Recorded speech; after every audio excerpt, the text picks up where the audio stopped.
네, 서울에서 열린 한미 정상회담 의제로 대북 군사 옵션이 한미 정상회담 의제에 포함돼야 한다고 맥메스터 백악관 국가안보회의 보좌관이 밝혔습니다. 군사 옵션이 의제로 채택된다면 어떤 내용들이 논의될지를 김주한 기자가 짚어봤습니다.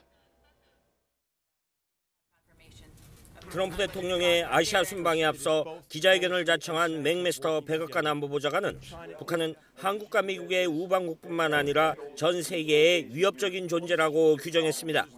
그런 만큼 트럼프 대통령 역시 북한의 위협을 막아내는 방안에 대해 아시아 지도자들과 논의할 것이라고 밝혔습니다.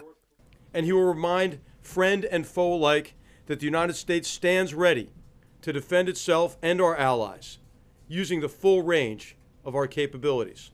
특히 북한 위협이 매우 중대한 만큼 군사력은 고려해야만 하는 옵션이며 한미 정상회담 의제가 될 것이라는 점을 분명히 했습니다.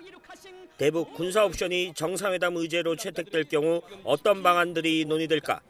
먼저 지난 9월에 했던 것처럼 북방 한계선을 넘어 대북 무력 시위를 펼치는 방안이 있을 수 있습니다.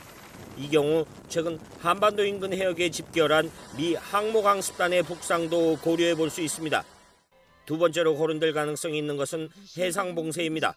동해와 서해 등 북한의 항구에서 출항하는 선박을 일정 수역 밖으로 나오지 못하게 하는 겁니다. 미국은 북한의 1차 핵실험 직후인 지난 2006년 10월 이란 인근 걸프해에서 대량 살상무기 확산 방지 구상 PSI 해상봉쇄 훈련을 실시한 적이 있습니다. 세 번째로 북한의 특정 군사시설물을 선제 타격하는 방안이 논의될 수 있습니다. 이 방안 역시 북한의 핵과 미사일 위협이 극히 촉박하다는 이른바 레드라인을 넘기 직전 상황에 도달할 경우에 적용될 수 있습니다. 분명한 것은 이런 방안 역시 외교적 방안을 통한 대북 압박을 실행한 뒤 고려해 볼 수 있는 사안들입니다. 우리 정부는 맥메스터 미 안보보좌관의 발언이 실제 의제로 채택될 경우 우리가 수용할 수 있는 한계가 어디까지인지에 대해 논의하고 있는 것으로 전해졌습니다. YTN 김주한입니다.